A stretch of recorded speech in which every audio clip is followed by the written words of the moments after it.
So I've got another CraftShack beer club for you guys. This one is 6 specialty items and it's for the month of January.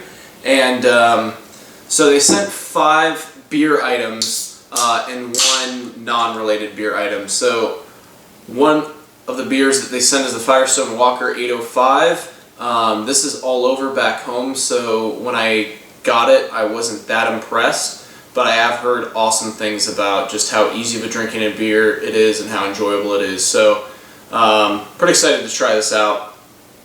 But most of all, you guys want to see the non-beer item. They sent me Lawless Jerky. It's honey chipotle. It's okay. It's a little bit too dry, and it does have a nice mix of sweet and spicy. But honestly, I would rather eat the sriracha jerky that I usually go to. But anyways, you can see this is very blonde, as it is a blonde ale. The description reads that it's a refreshable drinking blonde ale for the California lifestyle. Malt sweetness and a touch of hops, and it just says it's a versatile beer, easy drinking, good to have after a hard day of work.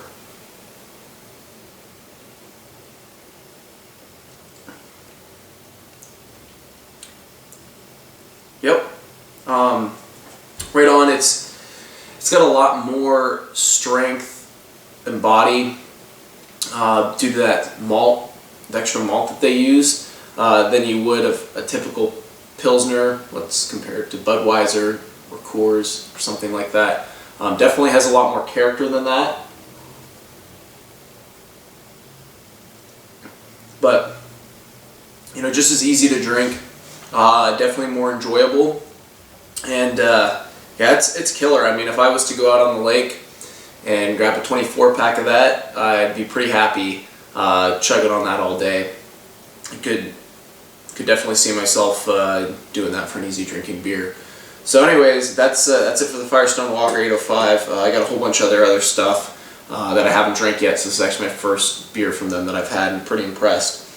So as far as the other beers, I got the Almond Gang Valar Morghulis, and I probably slaughtered that, but I am a huge Game of Thrones fan. I've seen this and I thought it was very gimmicky. It's a double ale, and it's 8%. Has a deep chestnut brown color. Anyways, I'll show you guys when I actually cool this off and drink it for you so you can get a more detailed review.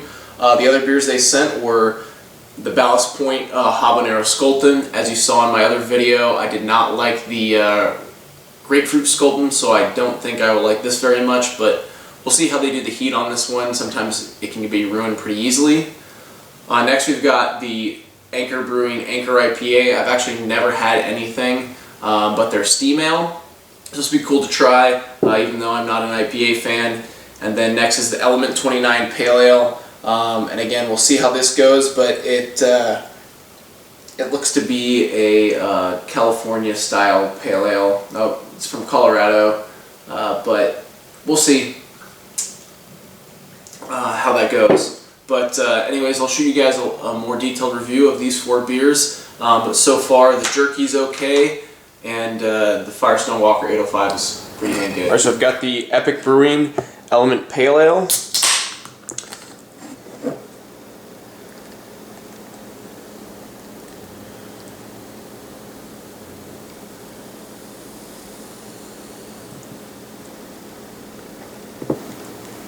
So we get a lot of citrus hop smell on the nose, a little bit of malty character.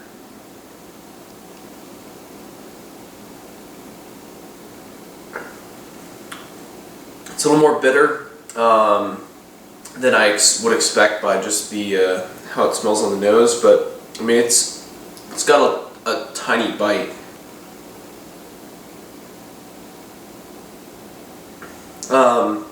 I'd say this definitely falls into the California category of pale ale, but I wouldn't say it's a San Diego style pale ale, which is, in my opinion, more of an IPA than a pale ale.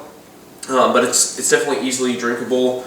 The hop bitterness still lingers on your tongue a little bit after you've drank it, but it is a pretty good, enjoyable beer. I mean, it's It's nice and dark, has very hefty malty backbone, but a lot of those flavors don't come out because they're kind of trumped by the hops.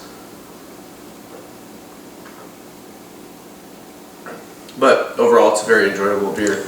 Alright, so I have Anchor Brewing's Anchor IPA.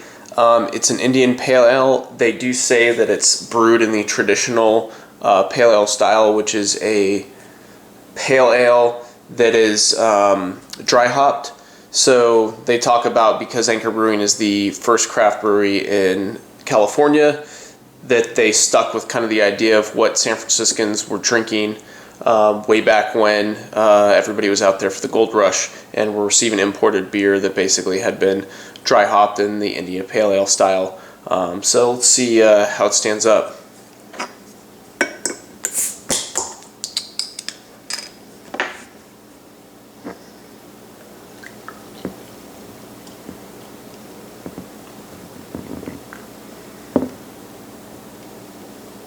As you can see, it's got a decent amount of head. Pouring, I had to wait a little bit for the head to go down, but in the end, it's got I would argue, the perfect amount of head on a beer out of a bottle. And anyways, you can definitely smell how hoppy it is in there, and also has a lot of maltiness to back it up. Alright, so overall, how does it taste? Well, it does have a strong malt character, which is very nice, but it's a little too hoppy for me. Definitely has a little too much of a bite. There's a small amount of those floral, flavorful hops that are in there.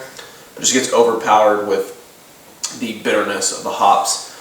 It's not a terrible drink, but it is one that I would have once and then avoid further on out. All right, so I've got the Ballast Point Habanero Sculpin and IPA with habanero peppers. I will tell you that I am not a fan of IPAs, and I'm also very unlikely to be a fan of beers that are spicy, unless they're balanced pretty well. So it is 8% alcohol, so let's see how it is.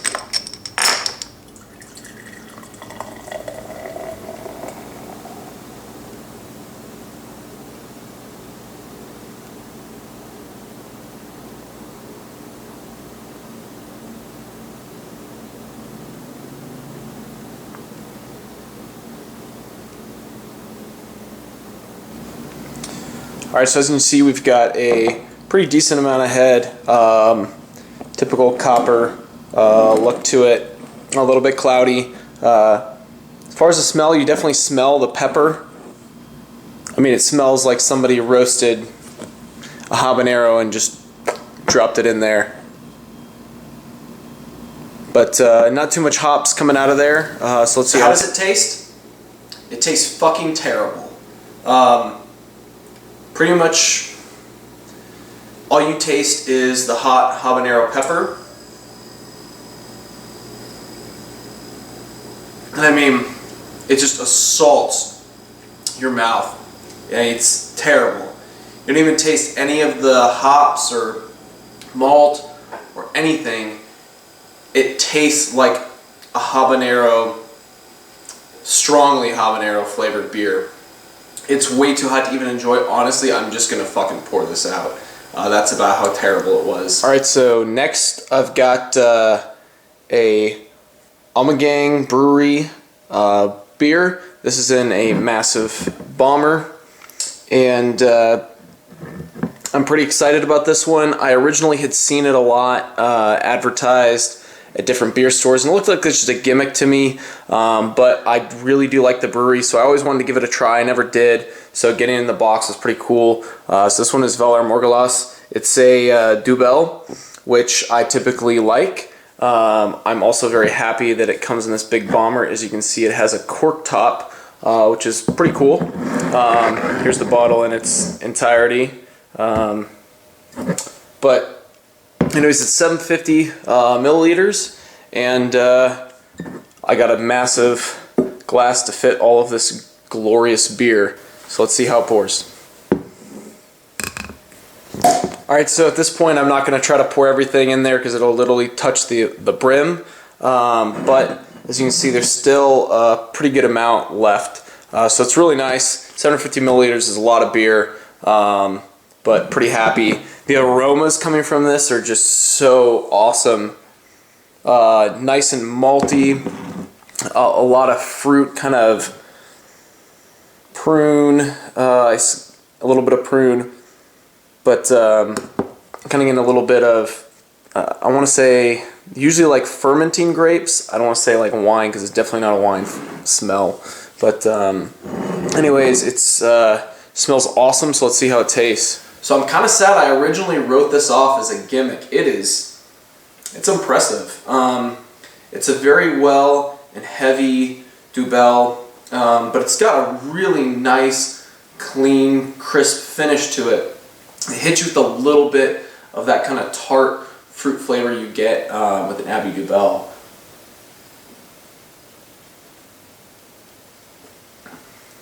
But it's awesome. So if you guys have had Three Philosophers, which is one of my favorite beers by them, this is close in kind of like the complexity of the flavors. Not as complex, whereas you can just pick out almost every little thing. I do still get a little bit of pomegranate flavor in here, which is I really enjoy in a Dubbel. But man, this is awesome, and I'm gonna have a lot of fun drinking this and watching the rest of season 5. So overall, with the beers that I received, I'm pretty happy. Even though the box is relatively expensive to what I got, this being a second box from them, I'm still pretty happy with the price that I paid, which is closer to $40 for the box. And the fact that a lot of these beers I don't have access to, or if I've seen on the shelf for a short time, they're gone, and I only really got one dud, that I'll just count that beer out of the equation. But in the end, it's awesome to try new beers, get new experiences, and if I ever run into any of these beers again, I know what to get and what not to get, versus just spending my money and gathering a ton of beer, and then later on finding that I didn't like any of the beer that I got. So pretty impressed so far, and happy drinking.